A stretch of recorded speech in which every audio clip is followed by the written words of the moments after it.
So now we're at the end of the first chapter. I thought it'd be good to do a little recap video of what I would do the same next time and what I would do differently, because there are certainly some things that you can do on a budget, but there are other things you just need to invest in. So this is episode 10 of Starting a Streetwear Brand.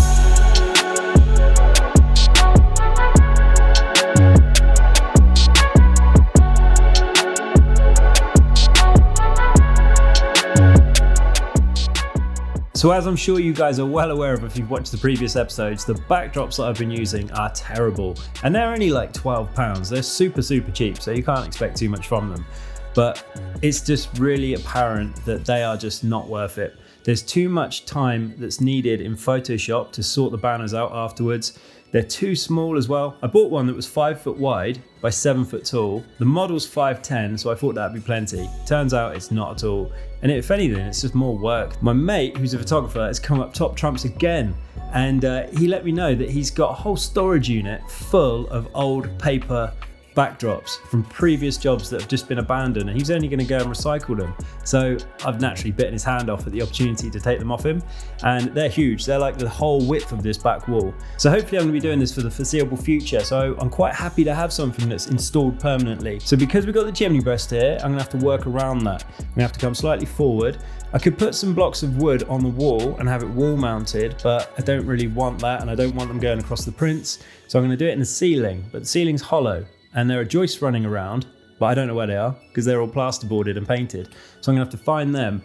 And I got a little trick that I'm gonna use. So to give this some context, I had a tradesman in at my house and he just drilled loads of holes in the ceilings to find where the joists were. Like if he could just drill through and there's nothing there, that was empty space. But if he hit something, then it's probably wood, it's probably the joist.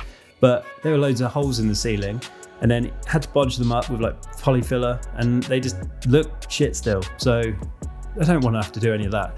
So I've seen a little trick and a little hack that is perfect. So I've gone and bought a super magnet. And the idea of this thing is to find where the nails are and the screws in the joists.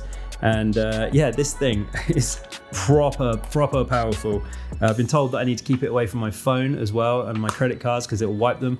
But this thing is ridiculously strong. So yeah, I'll probably have to pull that out now. But yeah, it's ridiculously strong. And that should do the job once I've managed to get it out of here. Or we shouldn't have done that as an example. Bloody hell, you get the point. So yeah, I've got to be careful with this thing. Who knew magnets could cause so much destruction? But anyway, this is the first part, so wish me luck with this bit.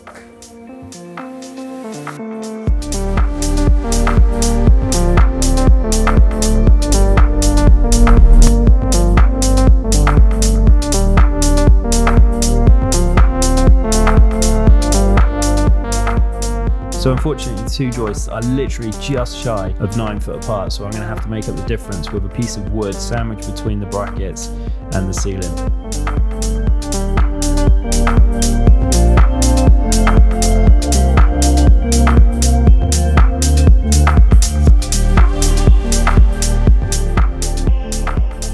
Alright, so we got the backdrop installed now. Really happy with how that's come together. Got the white one, I got a grey one, and I got a green one coming in the week as well.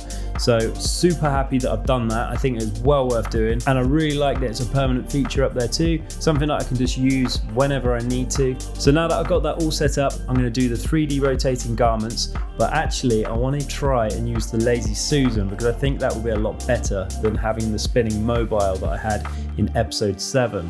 So I'm going to work out how I can do that with the green screen. I feel like I could put a stool underneath it and then put the Lazy Susan on the top of that, stick the garment on top in the inflatable torso, press play so it's rotating, and I feel like I'll get a much better result, much more control. So let's see how we get on with that.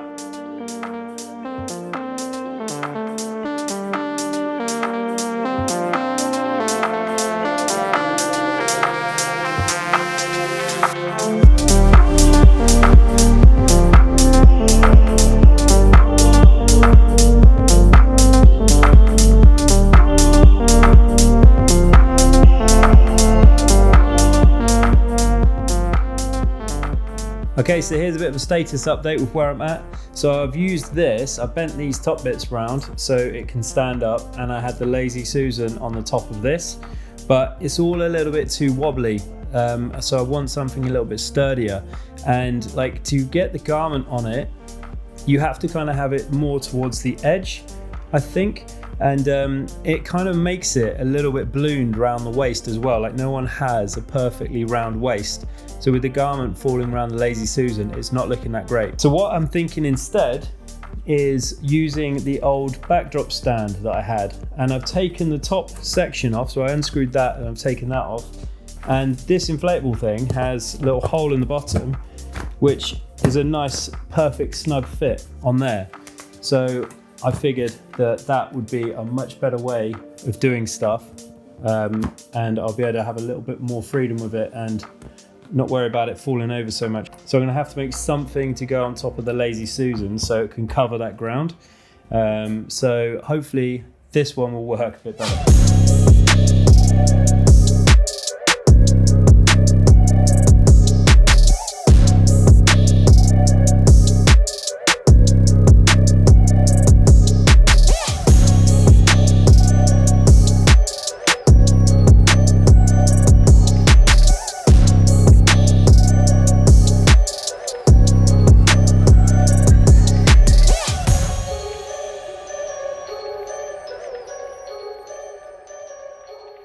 So one thing I really wanted to improve on was that Riley Hopkins unit that comes with the press as an add-on.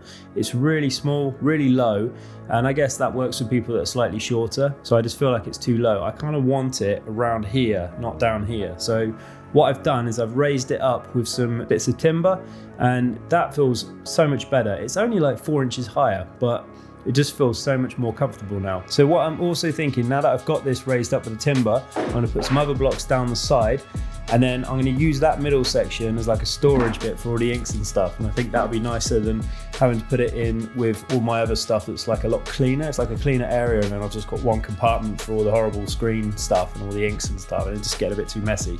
So I'm going to have a dedicated space that just gets nasty and messy really. I've also marked up the platen with some horizontal lines and a vertical one going down the middle. Initially I just had the vertical line, but now I've got some horizontal ones as well, and the screen as well. When I'm putting that down, I can see that that lines up nicely as well.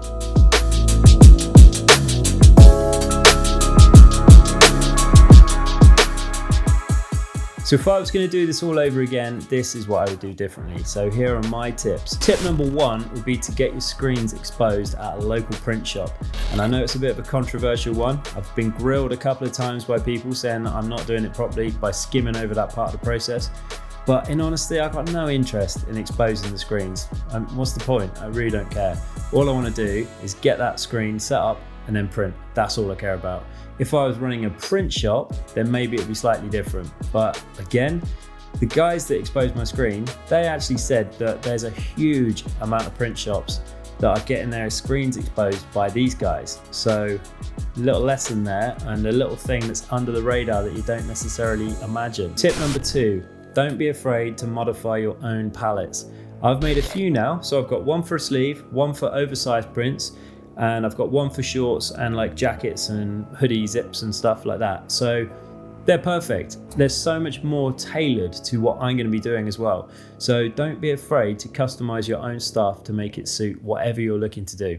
Tip number 3, for me personally, I'm quite happy just printing on single color. I know a lot of people that want to do multiple colors and so on. It's not that I'm putting that off, I'm just not that into it yet. And anytime I do use color, it's like little splashes and little hints of color here and there. I never just do multiple full color things. I've got no interest in really doing that. That might be your thing, so if it is, then yeah, definitely get more than a 4 color press, maybe like a 7 or something like that. But if you're just getting started and you just want to do single color, I could quite happily just use single color and do a whole range of designs with that. That would be me personally anyway. Tip number 4, if you're doing this from home and your space is restricted, I would definitely advise getting one of these. I know a lot of people said, don't use that, you need a flash dryer, but it's really quick. It dries stuff really, really quickly, and I'm just flashing with that. And it's a huge space saver. I could get a flash dryer, but at the moment, because I'm just doing little bits and bobs here and there, I don't need one. I might do if the orders ramp up, who knows, but for now, I'm quite happy using that. Tip number 5, using a heat press to cure your prints. I know a lot of people are a little bit undecided about doing this, and I guess if you have a big print shop, then naturally you're gonna have room for a conveyor dryer. But if you're doing a small little setup like mine, I would say just use a heat press to cure it. Tip number 6, when it comes to cameras and taking photos of your product, get a good camera and get a good lens if you can. I've just received a new lens and I'm really happy with it. It's what I'm using right now. This is what I was using initially with this little Sony one that came standard with the a6000, but it's not really that good. But also, this is another good tip. So on your iPhone, if you're going to be using this to take some shots, switch your camera settings to 4K. Go to your settings, go to camera settings, and then go to record video and switch it to 4K, and you'll get much better videos out of that. Tip number 7, get some proper backdrops if you're going to use them, because I've got those now and the ones I was using were so bad, as you saw in the earlier part of the video. Tip number 8, don't be afraid to modify your gear. There's so many things that I've had to tweak just to make it work for what I'm doing. The stuff that you get is baseline, and I think it's a good opportunity to just jump in there, modify it exactly how you need it, and that's exactly what I've done, and I'm really happy that I did. So tip number 9 is a bit of a controversial one. I don't know why, but people get quite passionate about whether you should do a pull or a push when it comes to printing with a squeegee. I started off pulling, I've been pushing lately, and it's so much better, so much more consistent, and I'm so much more confident doing it that way. So I would advise doing that, and I wish I'd done that from the start. And finally, to conclude with tip number 10, just be confident. If you're doing this, just be confident and trust in the process, trust with what you do, and I think you'll smash it if you just dedicate the time, be happy to fail, and learn from those failures.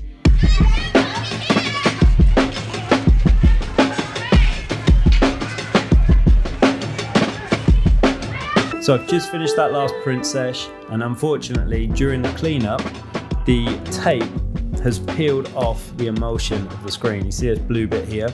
So that has completely ruined the screen now. It's right next to the print, as you can see here.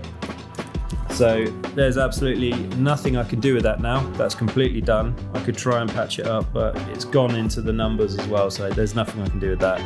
So unfortunately, this is going to be a limited edition, but I quite like that I can wash that out and put a brand new design on there now. I feel like this is a good end to the first chapter as well, that I've rinsed that screen to oblivion. I've got what I needed out of it. It's been brilliant working on that and learning. So thank you very much for checking out this journey so far.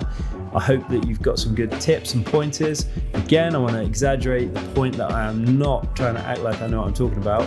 I'm failing quite happily on the fly, so you guys can learn from that, which I think is so much more valuable as well than just being told what to do. For me, I like to learn visually, so I feel like hopefully you guys have learned something from seeing me cock up and things that don't work, and rather than just being told how to do stuff and then using your imagination to try and figure it out.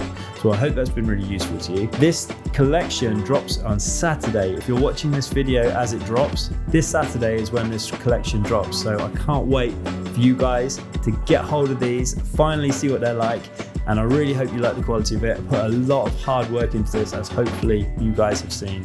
So thank you again once more, and see you in the next series. Cheers.